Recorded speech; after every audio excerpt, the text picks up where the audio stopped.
Hello guys, thanks for checking back on my channel mister chef. ഇന്ന് നമ്മുടെ ചാനലിലൂടെ ഞാൻ നിങ്ങൾക്ക് പരിചയപ്പെടുത്തുന്നത് വളരെ ഈസി ആയിട്ട് ഉണ്ടാക്കാൻ പറ്റുന്ന ഒരു ഗ്രിൽഡ് ചിക്കനും അതിനോട് ഉപയോഗിക്കുന്ന ഒരു ബട്ടർ സോസിന്റെ റെസിപ്പിയാണ്.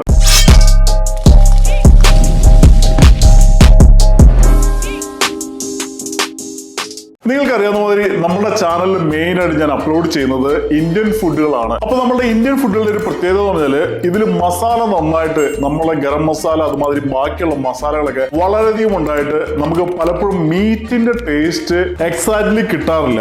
മീറ്റിന്റെ ടേസ്റ്റ് കുറച്ചും കൂടെ ടേസ്റ്റ് ചെയ്യാൻ താല്പര്യമുള്ളവർക്ക് ഒരു പെർഫെക്റ്റ് ആയിട്ടുള്ള ഒരു കോണ്ടിനെന്റൽ ഡിഷാണിത്.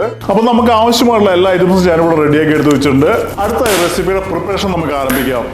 നമ്മൾ റെസിപ്പി ഉണ്ടാക്കാനായിട്ട് 1/2 കിലോ ബോൺലെസ് ചിക്കൻ റൈസ് നമ്മളിവിടെ എടുത്തിട്ടുണ്ട്. നമുക്കിതെങ്ങനെ മാരിനേറ്റ് ചെയ്യാൻ നോക്കാം. ആദ്യമായി ഇതിലേക്ക് 1/2 ടേബിൾ സ്പൂൺ പൊടിച്ചെടുത്ത കുരുമുളക് പൊടി, 1 ടീസ്പൂൺ ഉപ്പ്, ഒരു പകുതി നാരങ്ങയുടെ നീര്, വളരെ ചെറുതായി കട്ട് ചെയ്തെടുത്ത 1/2 ടേബിൾ സ്പൂൺ ഗാർലിക്. ഇതെല്ലാം ഇട്ടതിന് ശേഷം നമുക്കിത് നന്നായിട്ടൊന്ന് മിക്സ് ചെയ്ത് കൊടുക്കാം. നന്നായി മിക്സ് ചെയ്തതിന് ശേഷം ഒരു 10 തുടങ്ങി 15 മിനിറ്റ് വരെ നമുക്കൊന്ന് റെസ്റ്റ് ചെയ്യാനായിട്ട് മാറ്റി വെക്കാം. അടുത്തായി സ്റ്റവ് എടുത്ത് വെച്ച് ഓണാക്കിയതിന് ശേഷം ഇതിലേക്ക് ഒരു നോൺ സ്റ്റിക്ക് പാൻ എടുത്ത് വെക്കാം. പാൻ ചൂടാക്കി കഴിയുമ്പോൾ ഇതിലേക്ക് 1 ടേബിൾ സ്പൂൺ ബട്ടർ ഇടാം. മാരിനേറ്റ് ചെയ്ത ചിക്കൻ പാനിലേക്ക് ഇട്ടതിന് ശേഷം ഏകദേശം ഒരു 4 മിനിറ്റ് ഇല്ലാന്നുണ്ടെങ്കിൽ ഒരു ഗോൾഡൻ ബ്രൗൺ കളർ ആവുന്ന വരെ നമുക്കൊന്ന് ഗ്രില്ല് ചെയ്തെടുക്കാം. സ്റ്റവിൻ്റെ ഫ്ലെയിം നമ്മൾ മീഡിയത്തിലാണ് സെറ്റ് ചെയ്തിരിക്കുന്നത്. നമ്മൾ 4 മിനിറ്റ് നേരം കുക്ക് ചെയ്തിട്ടുണ്ട്. അടുത്തായി നമുക്ക് ചിക്കൻ ഒന്ന് മറിച്ചിടാം.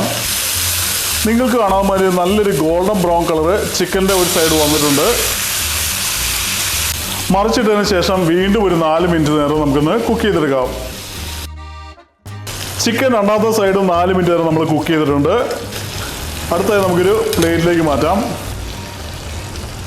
ഗൈസ്, നമ്മളെ പാത്രത്തിൽ കാണുന്ന ഈ സോസ് വെച്ചിട്ടാണ് നമ്മൾ ബട്ടർ സോസ് ഉണ്ടാക്കുന്നത്. നമ്മുടെ സ്റ്റവ് ഓൺ ആക്കിയതിന് ശേഷം നമുക്കിതിലേക്ക് ഒരു 1.5 ടേബിൾ സ്പൂൺ ബട്ടർ ഇടാം. ബട്ടർ ഇട്ട് മെൽറ്റായതിനു ശേഷം ഇതിലേക്ക് ഒരു 1/2 കപ്പ് വെള്ളം ഒഴിച്ചതിന് ശേഷം വെള്ളം ഒഴിച്ച് ബോയിലാവുന്ന സമയത്ത് നമുക്ക് വിസ്ക് കൊണ്ട് നന്നായിട്ട് മിക്സ് ചെയ്ത് കൊടുത്ത് ബട്ടറും വെള്ളവും നമുക്ക് എമൽസിഫൈ ചെയ്യാം. നമ്മൾ ഈ കാണുന്ന സോസ് ഏകദേശം നമുക്കൊരു ഹാഫായിട്ട് നമുക്ക് റെഡ്യൂസ് ചെയ്യണം. ഇത് ഹാഫ് ആവുന്നവരെ നമുക്കിത് നന്നായിട്ടൊന്ന് മിക്സ് ചെയ്തുകൊണ്ടേയിരിക്കാം. സോസ് നന്നായി തിളച്ച് ഹാഫായി കഴിയുമ്പോൾ ഇതിലേക്ക് 1/2 ടീസ്പൂൺ കുരുമുളക് പൊടി, 1/4 ടീസ്പൂൺ ഉപ്പും കൂടി ഇട്ടതിന് ശേഷം നമുക്ക് വീണ്ടും ഒന്ന് മിക്സ് ചെയ്ത് കൊടുക്കാം. അടുത്ത ഇതിലേക്കൊരു 2 ടേബിൾ സ്പൂൺ ബട്ടർ ഇട്ട് വീണ്ടും നമുക്കിത് നന്നായിട്ടൊന്ന് മിക്സ് ചെയ്ത് കൊടുക്കാം. നമ്മുടെ ബട്ടർ നന്നായി മിക്സ് ആയി കഴിയുമ്പോൾ ഇതിലേക്ക് ചോപ്പ് ചെയ്ത കുറച്ച് പാഴ്സ്ലിയോ ഇല്ലാന്നുണ്ടെങ്കിൽ കുറച്ച് ചോപ്പ് ചെയ്ത മല്ലിയില ഇട്ടതിന് ശേഷം ചെറുതായി ഒന്ന് മിക്സ് ചെയ്ത് കഴിഞ്ഞാൽ നമ്മുടെ സോസ് ഇവിടെ റെഡി ആയിട്ടുണ്ട്. അടുത്ത സ്റ്റവ് ഓഫ് ആക്കിയതിന് ശേഷം നമ്മൾ ഉണ്ടാക്കിയ സോസ് നമുക്കൊരു ബോളിലേക്ക് ഒഴിച്ചു വെക്കാം. അടുത്തായി ഗ്രില്ല് ചെയ്ത് റെസ്റ്റ് ചെയ്തെടുത്ത ചിക്കൻ നമുക്കൊന്ന് കട്ട് ചെയ്തെടുക്കാം.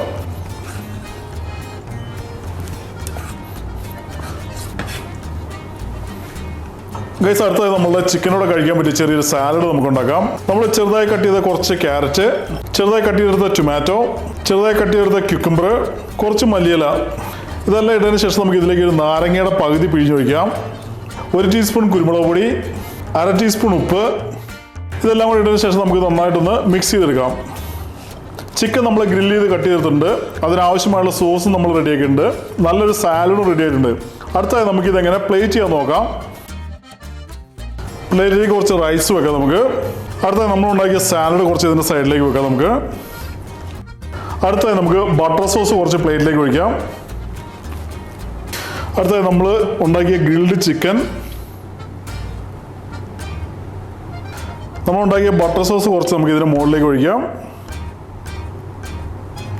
റൗണ്ടിൽ കട്ട് ചെയ്ത കുറച്ച് റെഡ് ചില്ലിയും കൂടെ വെച്ച് കഴിഞ്ഞാൽ ഗ്രിൽഡ് ചിക്കൻ വിത്ത് ബട്ടർ സോസ് ഇവിടെ റെഡി ആയിട്ടുണ്ട്. നമ്മളുടെ ഗ്രിൽഡ് ചിക്കൻ വിത്ത് ബട്ടർ സോസ് ഇവിടെ റെഡി ആയിട്ടുണ്ട്. നമ്മളുടെ പ്ലേറ്റിംഗ് കാണാൻ നല്ല അടിപൊളിയാണ്. ഇനി നമുക്കൊന്ന് ടേസ്റ്റ് ചെയ്ത് നോക്കാം. നമ്മളുടെ ഗ്രിൽഡ് ചിക്കൻ വിത്ത് ബട്ടർ സോസ് നല്ല അടിപൊളി ടേസ്റ്റാണ്. നമ്മളുടെ മീറ്റ് നല്ല ജ്യൂസി ആയിട്ടാണ് ഇരിക്കുന്നത്. അതുമാതിരി തന്നെ മീറ്റിന്റെ ടേസ്റ്റ് നല്ല അടിപൊളിയായിട്ട് കിട്ടുന്നുണ്ട് നമുക്ക്. നമ്മളുടെ സോസ് അതുമാതിരി തന്നെ നമ്മളുടെ സാലഡ്, റൈസ് എല്ലാം കൂടി നല്ലൊരു കോമ്പിനേഷൻ ആണ്. അപ്പോൾ നിങ്ങൾ എല്ലാവരും ട്രൈ ചെയ്യുക. ട്രൈ ചെയ്തതിനു ശേഷം നിങ്ങളുടെ അഭിപ്രായങ്ങളും സജഷൻസ് ഒക്കെ നമ്മളുടെ കമന്റ് സെക്ഷനിൽ എഴുതി അറിയിക്കാണ്ട് പ്രത്യേകം ശ്രദ്ധിക്കുക. നിങ്ങളുടെ ഫുഡി ഫ്രണ്ട്സിനൊക്കെ നമ്മളുടെ വീഡിയോസ് അയച്ചു കൊടുക്കുക. അതുമാതിരി തന്നെ നമ്മുടെ വീഡിയോയ്ക്ക് വരെ ലൈക്സ് കൊടുക്കാനായിട്ട് പ്രത്യേകം ശ്രദ്ധിക്കുക. നിങ്ങൾക്ക് ഇതുമാതിരി ഇൻട്രസ്റ്റിംഗ് ആയിട്ടുള്ള വെറൈറ്റി ഡിഷുകളുടെ റെസിപ്പികൾ കാണണം എന്നുണ്ടെങ്കിൽ നമ്മുടെ ചാനലിലേക്ക് സബ്സ്ക്രൈബ് ചെയ്യുക. So eat good food, stay healthy, and I see you with a different video. Bye bye.